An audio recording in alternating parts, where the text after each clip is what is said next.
All right, welcome to episode 2 of Dom and Connor Talk About Stuff. Hell yeah. All right, so today what we're going to be talking about is goals and not only picking up where we might be on New Year's resolutions, but also about structuring goals in general and the different kinds of goals, not only related to fitness, but things that can happen in your career, in your personal life, and how it's okay to change your goals too as time goes on. All right, so I picked up first on the last one, so go ahead and start on the topic. Yeah. So to kind of talk about like resolutions and stuff, the best way to kind of put it is honestly what I know I'm starting, but what you even said, resolutions is just a word that you really only use that one time of the year at the end of the year. So I definitely Or the beginning, yeah, that too. So I definitely think that even just by kind of changing the vocab of it and changing the word resolution to goal, because with a resolution, once you kind of get later on, like into the new year, when you are supposed to start them, it tends to like fizzle out. You'll kind of like get away from them. Whereas like with a goal, once you set it, it can either be short or long term. It can kind of carry you out. It can change. I feel like there's just a lot more kind of like playroom with the word goal. Yeah. And it's not like as like intimidating as like, oh my god, like I need to stick to this like resolution, like otherwise like it's the end of the world, or like I won't hit my mark. Whereas like with a goal, you have a little bit more open playroom to kind of like plan out like, okay, like this is how long it might take, if I need to change things along the way, if I need to adapt anything. So I definitely think that like you put it best by saying that like the word resolution kind of just deserves like kind of like a kick out. Just replacing with the word goal can totally just alter your mindset as to like how you kind of even plan or strategize to like make your approach, which I kind of guess like falls into like our next topic, which is like how do you structure a goal? So I'd say one thing to just kind of lead off with the resolution there is let's be real in thinking about how many people started off the year using New Year's resolutions and have already forgotten about the word. Oh yeah, absolutely. Whereas goal is a word generally I feel like is used throughout the year. Also, resolution is kind of usually used singularly. You could say resolutions, but I don't know. Honestly, I think it's a trigger word that's just associated with the holiday. Makes sense. Goals, the way I view it is, you're going to use the word goal more times in a year than you can use the word resolution. But we don't have to get too much into like the semantics of it. Like, I think a good way to look at it is change your association with the things you want to accomplish. Mm-hmm. So instead of sticking to the New Year's resolution, which if you're still going at it and you keep that word going all year round, whether you're using that word or not, if you're just sticking to the thing you wanted to, but you started at the beginning of the year, then like good on you, keep going. But for the rest that might get caught up along the way, we can start talking about how to structure your goal, whether or whatever it is, and determine whether it's short-term, long-term, or a bit of both. Yeah, and kind of like even go off what you said, I feel like with the word resolution, I don't know why, but like when I look at it, it like first thing that pops out is resolve. So I feel like you're trying to like fix something or like resolve an issue or resolve something that you may not have been able to do the year prior. With a goal, I feel as though like it opens up the category of like, okay, well, you can fix something, but sometimes things don't necessarily have to be fixed. Sometimes things just need to be changed. Why is scoring a point in a game called a goal? Yeah, exactly. It's not called I resoluted this football. Yeah, no, absolutely not. No, it makes sense. So it just kind of like there's an ending to getting accomplished what you need to.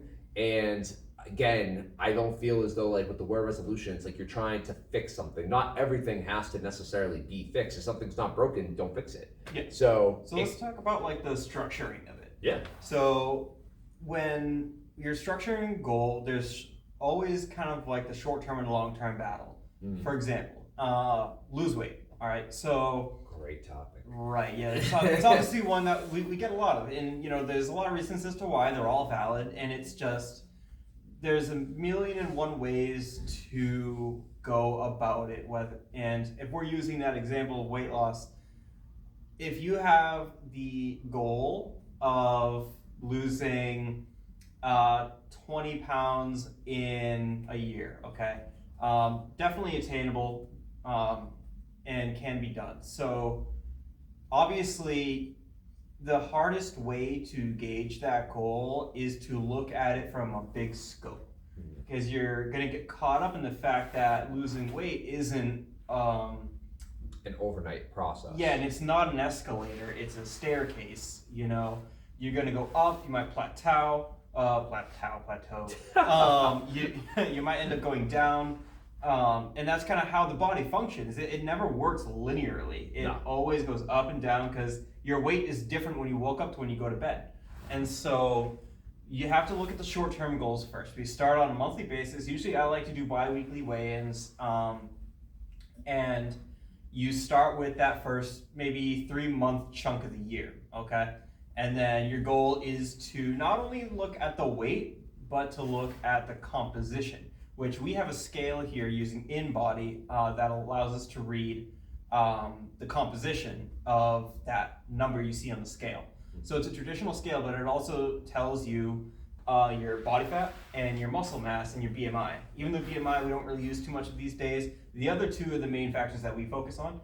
We also usually suggest that the client comes in first thing in the morning and drinks water after, so we can kind of get the most accurate measurement possible. But the scale itself, in case you're familiar with the kind of scale that does that reading, it's a bioimpedance scale, meaning that it uses an electrical current through the body, and the cellulite and the water in your body acts as a resistance to that current. And so as it's going through, it's getting a reading using that resistance to the electric current, and then it comes back as like a numerical form. So you're obviously, it's not zapping you, you're not feeling anything, but it's using your biology to determine the number. And I always like to do a few weigh-ins at a time to see the consistency of the numbers. Yeah, no, absolutely. And the thing is too, it's like when you kind of do like the multiple weigh-ins and things like that, whether it's like 2 or 3 times, you can pretty much get like a ballpark as to like what your composition might be. And to kind of even go on, I know you mentioned like losing the 20 pounds in a year. I think that's an awesome goal, because like you said, it's very attainable and very manageable.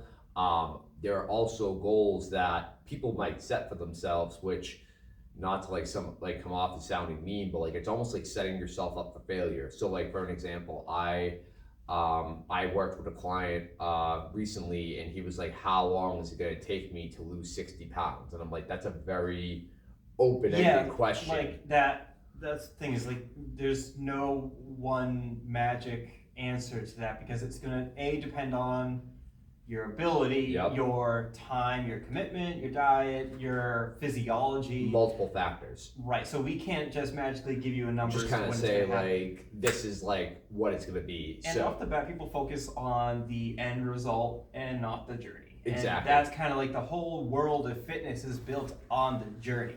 And so when we start looking into, or a person comes in and they have this definite goal, that's great. If you know what you want, awesome. But while we're here, there is so much, especially if it's your first time kind of going at this, there's so much to learn, there's so much to experience. You're gonna get to that goal, and we're gonna make sure you do.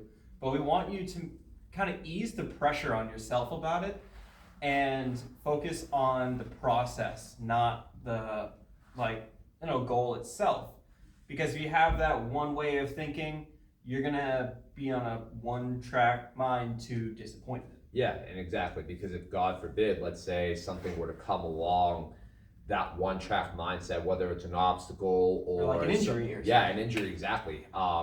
You're gonna have to restructure and remodel your plan. So that short-term goal that you may have had may have to get bumped out a couple of weeks, which will then, in essence, kind of delay that long-term goal. But if it's something that's important to you and you're still just kind of willing to work at it, you're gonna hit it.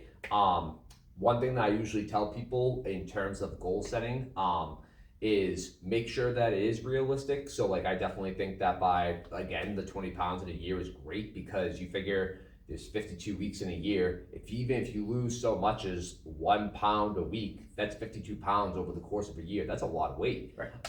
So a lot of times we're not necessarily trying to like chop people at the knees by saying that their goals are unrealistic, but we just don't want them to kind of, and again, be setting themselves up for disappointment or putting themselves in a position that is realistically unrealistic. And part of our job is to teach you how the process works, right? And so kind of getting back into structure, when we're looking at that 3-month chunk of time and getting those measurements, obviously there's going to be the next 3 months and the next 3 months all the way up to that year. Focus on what's in front of you. Definitely. Okay? You have the goal, you came to us with the goal, all right? We're going to work on it, but we're going to start where we're at right now, okay? We're not going to have you doing sled sprints on day 1, okay? If you have the ability to jump out of the gates and you already have some experience, great. But if you don't, and frankly, this is a majority of people that we kind of that we run into. Yep. It's just learning the basics, learning how to squat properly. Because when you have form, you have stability, you have strength, you have balance. When your body is stronger and stable, then it's ready for cardio. And cardio is always going to be higher impact on the body. So if we start doing high intensity exercises, which usually are very helpful in losing weight, cardio is very helpful in losing weight, but your joints aren't stable, your body's not used to the demand, you're gonna get hurt. Exactly. And so we want to make sure that never happens. The long game is the right game.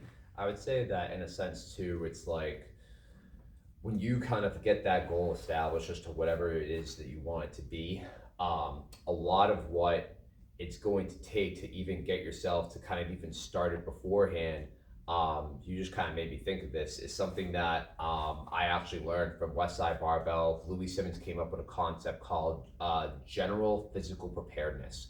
And basically all it is just a fancy term of being able to kind of make sure that your body is capable of doing what it needs to do.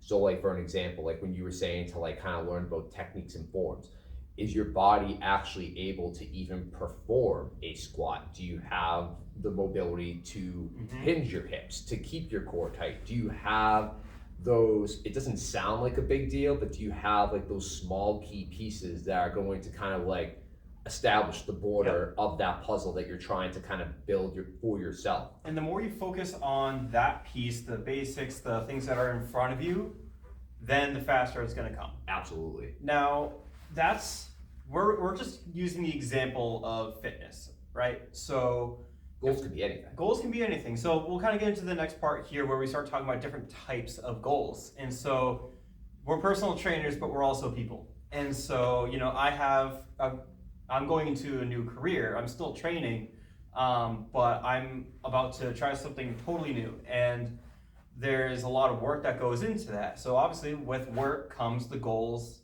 that you use to get to that deadline, to get to that point, be ready for it.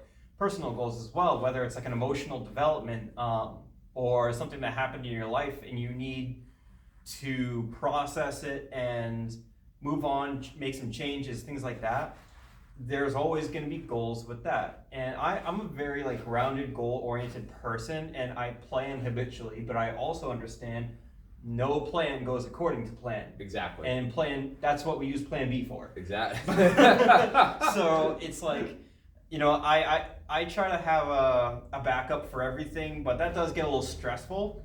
That's something that I usually find works for me, but everyone's different. And so it might not necessarily be like, you know, planning to have a plan for failure, but rather to be able to change and go with like the flow of the issue. So if we kind of move away from fitness and let's talk about like a career goal. So one of mine is right now I'm looking into becoming a firefighter. And so first step is, at least in the state of New Hampshire, you have to be an EMT first. And so I took an EMT class, and that was actually my first time in a college setting for a long time.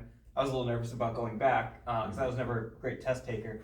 But I got through it and, made Dean's List from that, and I was very happy about Oh, hell yeah. Yeah, so, I mean, now it's not quite over. I still have to take the national exam, and that test it's not even the content of the test, it's how to take that particular test. I didn't even make Dean's List. Yeah, thanks. Hell yeah. But, so, basically, that's the next goal of mine. And then after that goal is getting hired and then getting a certain benchmark of experience. And so things are going to keep going. Now, careers are obviously something that's a massive part of everyone's life. And I feel like very few people stay in the same career their whole lives. Absolutely. Before personal training, I would have 5 jobs at once. Yeah. And a lot of it I appreciated though, because I got experience in so many different things. Like I worked at a music shop, I did landscaping, I was a bouncer at a college bar. I mean, it really helps you to gain an awareness of everything, but at the same time, a lot of jobs that you might go through may not pay the bills. Yeah, no, absolutely. And a lot of times too, it's like college in a sense, it's like, not to get super into it, but like it's very hard to be like, okay, like you got to pick something that you want to do for the rest of your life. Like ready, coming right out of high school, I mean, like, all right, your choices are college or join the military. Yeah. It's like, whoa, man, I'm not really ready for either of those, but society's like, no, you're ready for one whether you like it or not. And, exactly. I think gradually, newer generation is starting to grasp the concept of a gap year. Mm-hmm. Which I think is awesome. Yeah, it's very healthy to take that time and figure out what you should be doing before you let your hormones and societal pressure tell you what to do. And I feel like because and just even through my personal experiences with types of goals and things like that, yes, we have health goals, career goals, and things like that. A lot of them can even be even just personal goals. Right. You said, emotional growth and development. I think it's a great goal because I feel like a lot of people, because society in a sense has this kind of this pressure on us to okay, college, trade school, military, go. It's very hard to try to make a decision unless you're able to kind of dip yourself a little bit into each field to see okay, which area of which field will I like the best. Even with health and fitness, you could do 1,000 different things. You could be a nutritionist, a physical trainer, personal trainer, PT, whatever the case is. But it's a matter of just kind of finding your niche as to what you're going to like. And I feel because a lot of people don't have that opportunity to explore, I've come up with a term that's called a quarter life crisis. Basically in the sense people just don't have a direction as to what they want to do because they can't figure out what it is that they genuinely like. Right, and I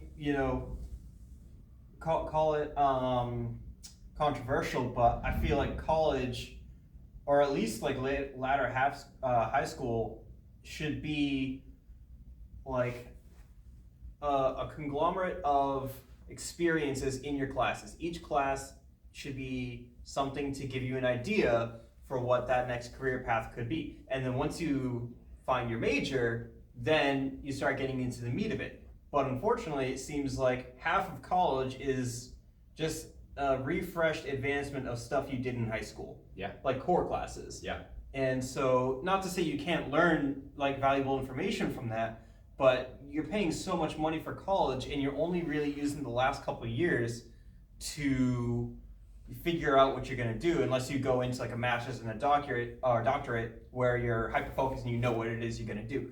But for the amount that you're paying in college and for the minimal exposure that you may be getting in various kinds of avenues, it can be a big risk. And so that's why I was in college for a couple of years. I actually had a bigger focus on the ROTC program there for the Air Force, but I majored in geography because I just thought geography was really fascinating. And I had a great instructor, but I learned that it just kind of didn't end up working out. And then I tried a bunch of different jobs and I definitely found something that stick. But I think a way to kind of turn this into a goal is, a goal can be searching for experiences. It could be, I want to try, X, Y, Z and see what sticks. Once you find one that sticks, then you can make a goal based off that. So, maybe to our teenage populace, when you're in high school and you're playing sports or if you're in band or anything like that, your goal is kind of focusing on what interests you there. When you enter like the college realm, or like just, we won't even say that, we'll just say post high school, then I think your goal, it's like a shell shock. it's a shell shock. You come out and you're like, well, there's a lot of directions you could go. I think the number one thing is to kind of take your time for a sec and try things. Mm-hmm. Make a goal of figuring out what drives you, what you're interested in, and what you think you'll be able to do for a longer period of time.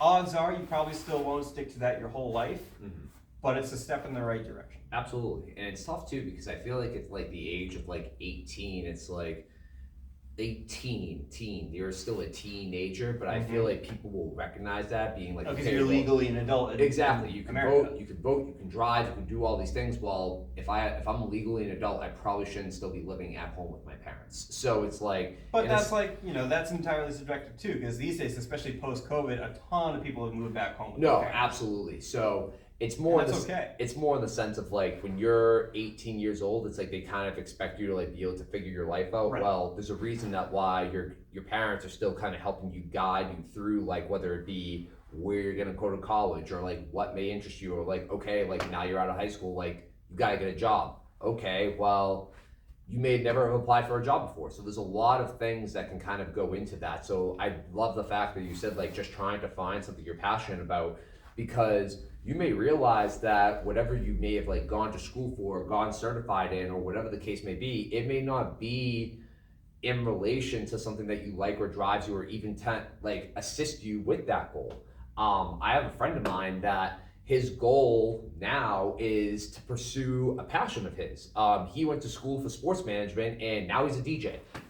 Two totally opposite different ends of like the realm, but like DJing for him, he loves music and it makes him happy. Like he used to love to go to bars and see live music and bands, and like he used to love to dance and things like that. He was like, if he can take that passion of like what music did for him in his life and translate it to whether it's DJing online or doing parties or events or whatever the case is, and just seeing people dance and have a good time, that's his passion. Like it may not necessarily pay all the bills right off the bat, but if it's something that makes you that genuinely happy, I think that kind of bleeds into like personal goal too. Yeah, you can kind of like build off of that. Life isn't always about work. It's not.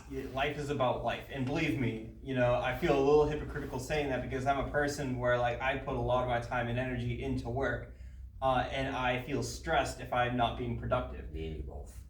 It kind of comes along with the way you were brought up maybe, but I think an important development is learning exactly that, is, realizing you don't always have to be doing something that like is going to feel productive in that sense of building, career or advancing.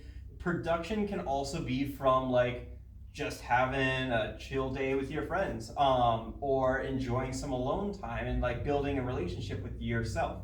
Helps with mental clarity. Right. And so when we're looking at personal goals, maybe it's, think of it this one, especially since, yesterday was Valentine's Day, so I feel like it's particularly relevant.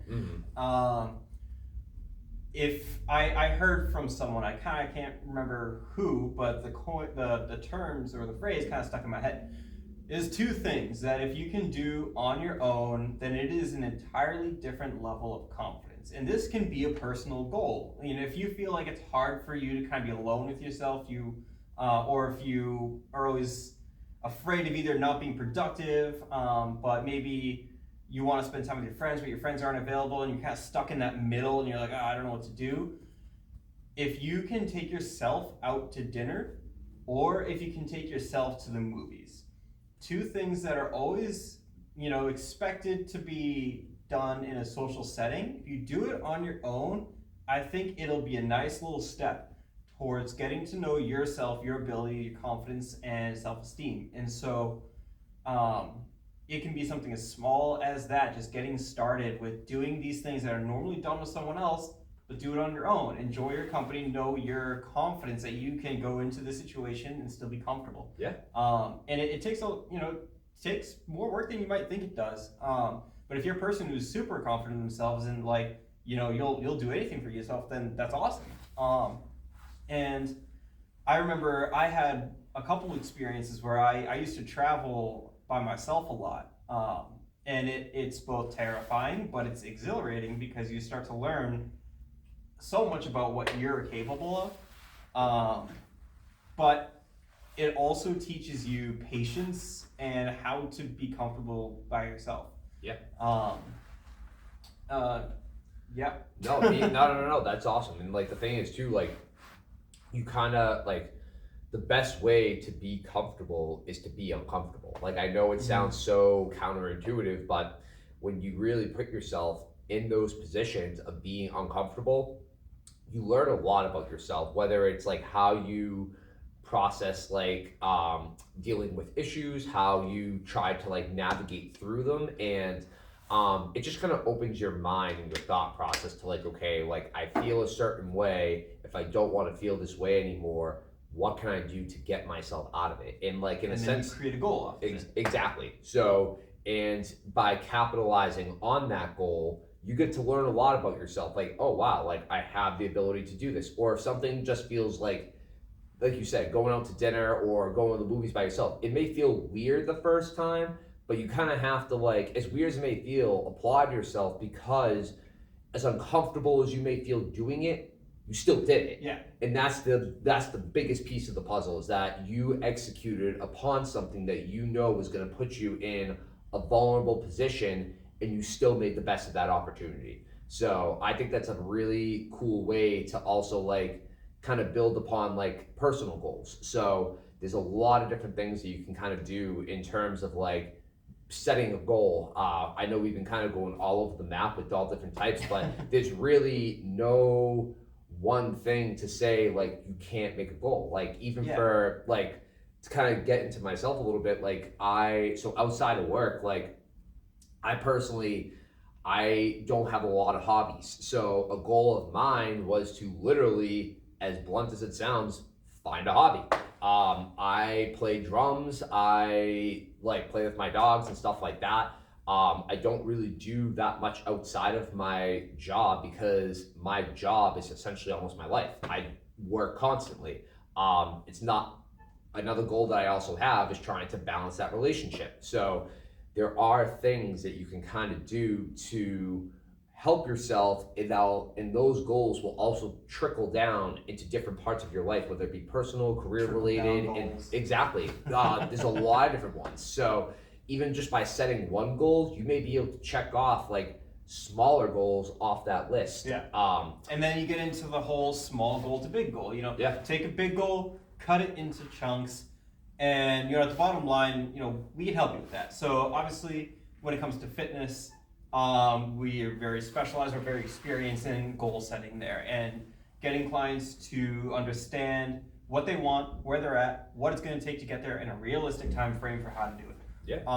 But there's ways to apply that same science into various aspects of your life. But moving on to the next subject, I think one of the biggest things to really think about when we're talking about goals is how to adapt to a goal that's either changed or was not met.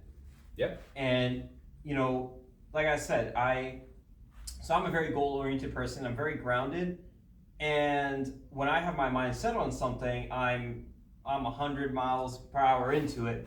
But if I don't meet it, I can beat myself up a little bit about it. And that turns into another goal as to how not to do that as much. But that's what we're going to talk about. Like, when you don't meet a goal, I hate using the word fail, but in a sense, like, if you failed a goal, or if you had to adapt to a change that may have been out of your control, it's important to accept that if it wasn't in your control, it was not within your control.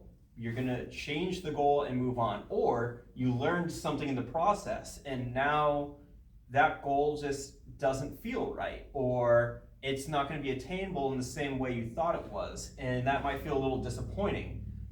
But it kind of like what we talked about with weight loss. It's never an escalator going up or down, it's a staircase going up and down. And when, like, rolling hills, you're struggling to get up one hill, you get to the top, there's always a downhill. Exactly. And then there's always a back up. And so when these changes happen, it's important to ground yourself, take a second, be like, okay, this sucks, but what do I do now? What can I do next? And how is this going to change the outcome? Now, that the weight of these goal changes can change. So, for example, the weight loss goal. Let's say you didn't meet your 20-pound mark in your year. So if that was just kind of something where you wish you had a better image of yourself, and you just wanted to do it to prove to yourself that you can do it, it can be detrimental to you to think that you failed that goal. But let's say you were hiking one day and you snapped your ankle. Okay, now that sets you back. That's going to be really hard to do your cardio. Yeah. Then you're going to have to put a lot more focus onto your diet, which you might be weaker in. And the important thing is, and we're kind of here to help support you through it, is to not beat yourself up and think that you failed. Things have changed, you didn't fail. I feel like a lot of times too, when things or obstacles kind of get into the way, unless you're a strong-minded person, it's very easy to just want to give up as opposed to trying to conquer a way to get around. Right. Because it's a lot easier to be like, okay, I'm done with this, and kind of like write it off the table, as opposed to be like, okay, I now am confronted with this dilemma of my ankle is busted. What can I do to make sure that I'm still meeting the needs that I need to hit that goal with what I have to deal with? Whether it be, right, like you said, you focus on other avenues, whether you change the style as to how you're training, because yes, as easy as it is to do cardio with like a treadmill or a bike or things that use your lower body, there are plenty of cardio things that you could do with your upper body too. Exactly. Boxing, battle ropes, med ball work. There's a bunch of different things. It's just a matter of allowing yourself to have that creativity to get over the hump. So that way, again, if you trip going up the stairs, well, you know what? That's not just going to make the amount of stairs that you have less to climb. It just means you have to get back up and just take it one step at a time, yep, until you feel better to put one foot in front of another. And this is coming from a corrective background too. And so, it happens, especially with an older population. Things are much more delicate. Things can, change on a dime, that are outside of anyone's control. And it can be very tough to get over that mental hurdle. Mm. But one of the best ways to think about it is, again, kind of looking at that short-term goal mindset of focusing on what's happening now. If you're injured or if you had a medical condition, that is always going to take priority. Yeah. If, over losing weight or getting ready for your competition or your sport or anything like that, if you're hurt, you got to take care of that, because at the end of the day, it's not your image, it's not your money, it's not what you have, it's your health. Yeah, absolutely. That's all you're left with at the end of the day. One thing I've always was told is that you can never really put a price on your health. Like, I know it might be expensive for like co-pays and doctor's visits and things like that, but if it's going to only help you accelerate that process, again, most people want goals and they want them overnight. Yep. Well, it's not going to be an overnight process, but if you take the steps to getting yourself better, Focusing on the journey. Exactly, focused on the process will just escalate itself that much more quickly. You'll kind of forget about the end goal because you're more focused on completing the ones that are in front of you, and next thing you know, you're past the point you thought you'd be at. Exactly. And that's where we want you to go. That's what we want you to experience, is your lifestyle. When you have a goal, a certain goal, lifestyle changes need to happen. Absolutely. They can be small, they can be big. But the important thing is, if you're really committed to not only something in fitness, but something in your life, something in your career, you have to kind of look at it. You have that big picture, it's in your back of your head, but what are you going to do right now to get there? And you're going to keep yourself focused on what's happening in front of you so you don't get so stressed out when you're not meeting that big goal. Yeah, it's like even for a quick example, so like I blew my knee out in college playing rugby. Fast forward, I've had 8 surgeries on my leg to date. It totally threw off my hip mechanics, things in my back. I have a lot of compensations because of the knee. So before, my long-term goal was I want to go back to playing rugby when I first initially got injured. After a significant amount of medical complications, that goal of getting back to rugby kind of had to be put on delay. Fast forward, it's now been 7 years since I've gotten injured. I still haven't been able to get back to playing rugby. However, I'm a lot healthier and stronger now compared to where I was when I first got hurt. When I first got hurt, I had to start off with the basics. Can I even so much as stand up out of a chair? Can I put pressure on my leg? Can I walk properly to get to point A to point B? So yes, as much as it kind of took a lot out of me mentally to put that bigger glorious goal of like being able to go back and play rugby on hold, I had to focus on the present, which was now as to like, okay, my knee is totally busted. I'm in a leg brace from hip to ankle. What can I do to make this not as significant so I can kind of carry on with my basic needs that I need to do? Right. It definitely helps you to set a lot of things into perspective. And again, kind of adapt your goal and change your pace. So whether it was, okay, first thing I need to do, I have to be able to get my balance back. Next thing I have to do, I have to practice like single leg strength. After that, I have to practice like bilateral leg strength and doing things in like together and opposite sides. So it's definitely a process. It's a lengthy process, but if you don't focus on the length of it and just stay in the present, it's just gonna make it that much more gratifying when you get to the end because of all the work and all the hours that you have to And put you'll in. have learned a lot more. Exactly. About the process, about yourself, about your mindset.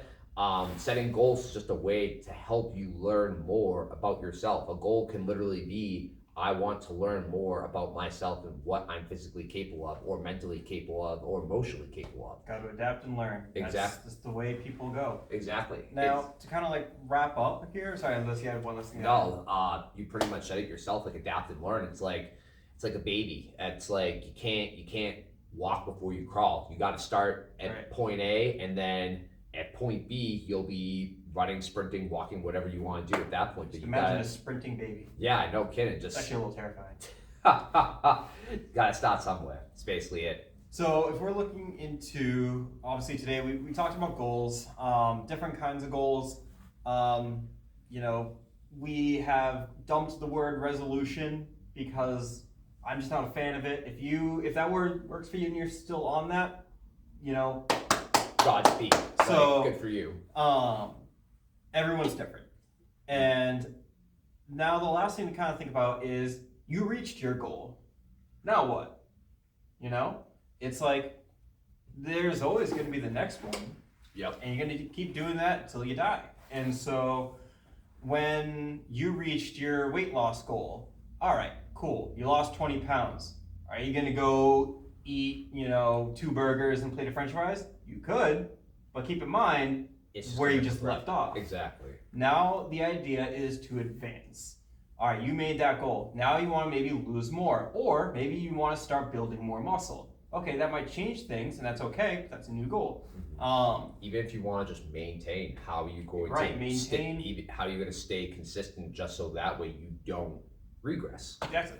And so, your career goal, you finally got the career. What are you going to do now to excel in it? To kind of make your mark and feel comfortable.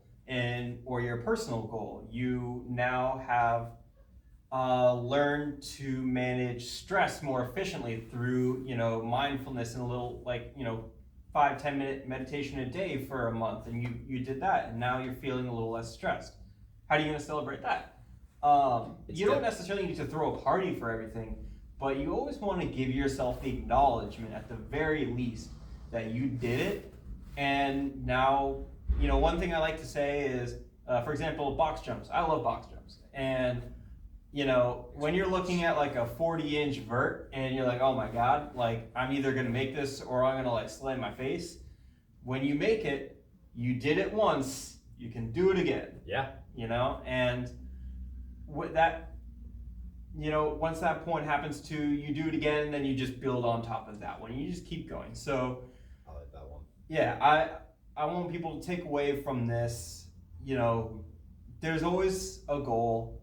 It's always going to be attainable as long as you look at it from a view. Yep. And then you take a look at the pieces in between. And then when you finally get there, you give yourself the acknowledgement that you did it to better yourself. Mm-hmm. And now you're just moving on to the next phase. Yeah, it's literally like, I feel like setting goals is just like, it's like building a puzzle. Kind of like what I said before, like once you have your border is your blueprint as to this is what my goal is, this is how I'm going to attack.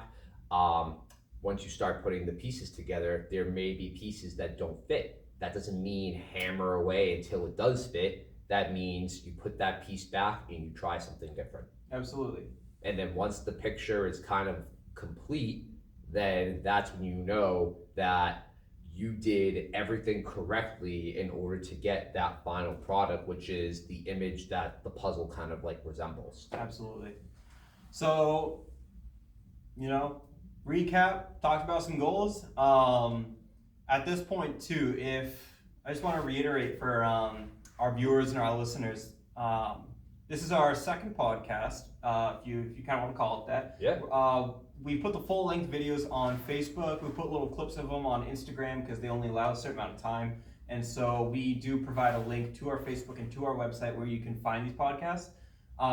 Please give us any feedback on it. And if you have any suggestions for what you want to hear about, or just kind of see what Connor and Dom want to chat about next, if there's any questions you have, then feel free to shoot them at us. We will be in the process as well as trying to work on developing a YouTube channel, just so that way if you guys are interested in wanting to subscribe and kind of keep up to date as to what's going on here, you guys will be able to use that YouTube channel and be able to watch the videos in full. And then feel free to leave comments and like any critiques, and we will definitely try to be as attentive as to what we can to make sure that we get back to everyone. But we appreciate everyone's time. We appreciate you guys tuning in. And until next time, this is Connor and Dom talking about stuff.